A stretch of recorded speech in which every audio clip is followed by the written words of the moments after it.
What's up, ladies and gentlemen? It's your boy Frankiehardworkshow with another video. And this video is about the Hot 97 and Dr.Sebi interview. The family of Dr.Sebi interview. It was pretty interesting.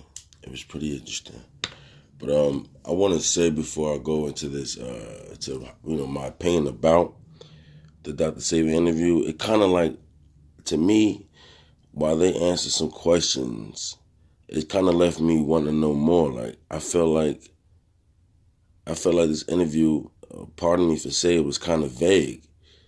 You understand? It was certain things I felt they should have got more into. Like, for one thing, they was talking about was the Dr.Sebi in the documentary that Nipsey Hussle was talking about coming out with.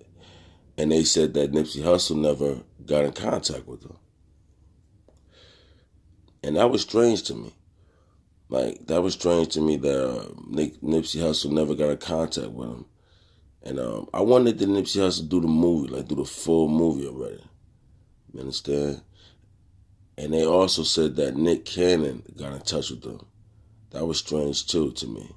Because I understand what Nick Cannon's trying to do, but it seemed like he's going a little bit hard. And to me, it's strange that now that Nick Cannon doing the doing the documentary, that the family's going around doing interviews now. I wonder what that's about. Like, I wonder what motivated them to all of a sudden to do the interview. And so that was one thing they was talking about. And I must say too, the wife, she's very smart. She's very smart, and the way she was breaking down, how they, heal people and different parts of it, things she was talking about, carbon and stuff like that. She's very intelligent. You could clearly tell she has a lot of knowledge about that, because she was the original. You understand? Because Dr.Sebi said that, pretty much that his daughters and his partner and a couple other people conspired against him. So that was one thing he always felt, you know what I'm saying? Another thing was that, to me, I just felt like, and I'm bouncing around the interview. I'm not going in actual order, but to me, they were talking about the Magic Johnson. They asked that question: was Magic Johnson pretty much healed? I don't know if that's the question, word for word, but pretty much did Magic Johnson ever visit them? So when they asked that question, it seemed like the mood of the room kind of changed a little bit with the son and the mother. You understand? But the mother, you know how mothers are, and you know how sons is with their mothers. So, and she went in from the just straight talking like, she don't know for sure if he came. Well, he never came down, but she kind of like was wording things a certain way, but she was like, she's not positive that, but she was kind of positive that people came from his camp to get the herbs. And she's pretty much said that you don't hear people talking about it no more. And the son quickly came in and just straight shut that down. Like, we don't know. That's something we have to ask Magic Johnson. And I feel like with that right there, that was something too. Because, Magic Johnson is a powerful man. He pro-black and everything, but he's a powerful man.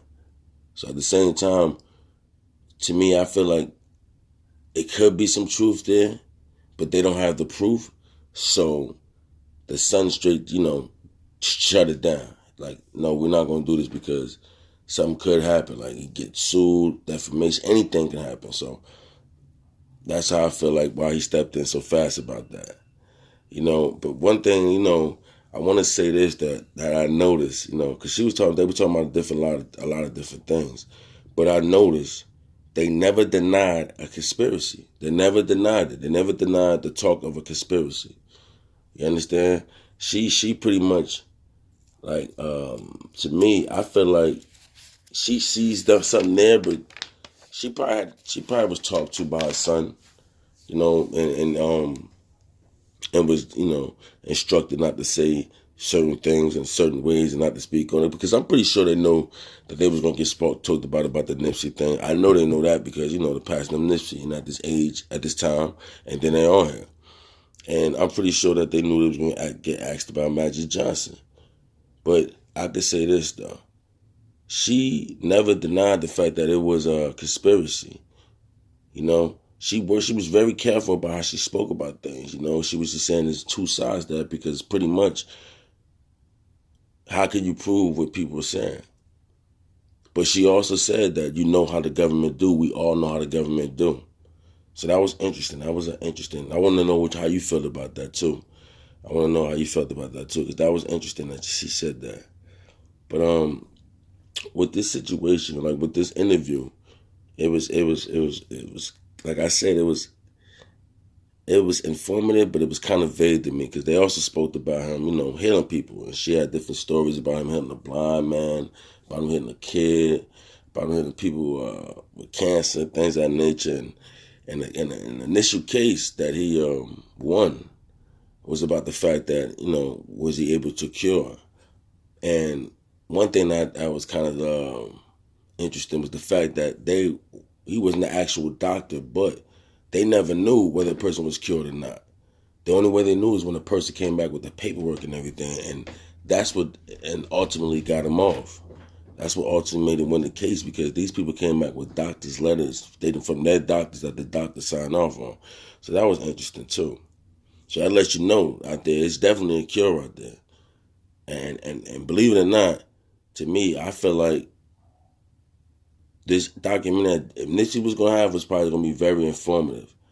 And I wonder how in-depth it was going to be, because could this be a reason? I ain't going to say I'm not going to start a conspiracy or put this out there. It's already out there, but you never know. People could have felt some type of way about that.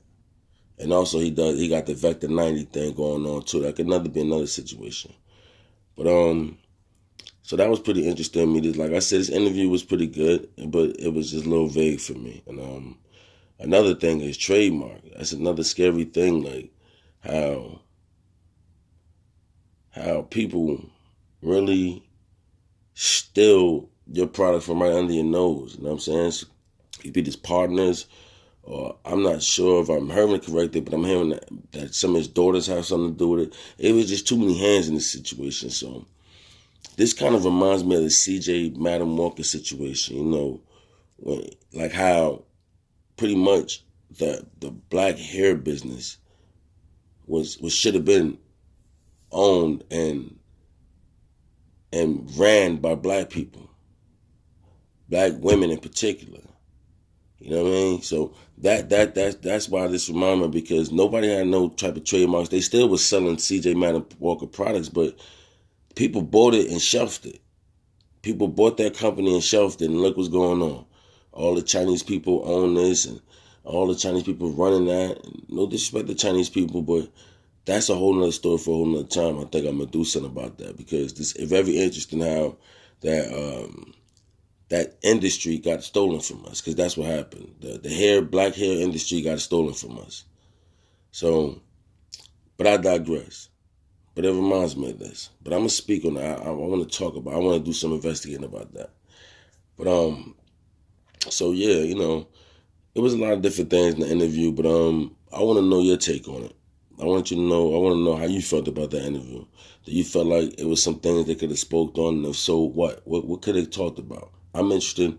If you was the person giving the interview, what have been your question? I'm curious. It's your boy Frankiehardworkshow. Be easy. Also, like, comment, subscribe, and tell a friend to tell a friend, and press that remind button. Be easy.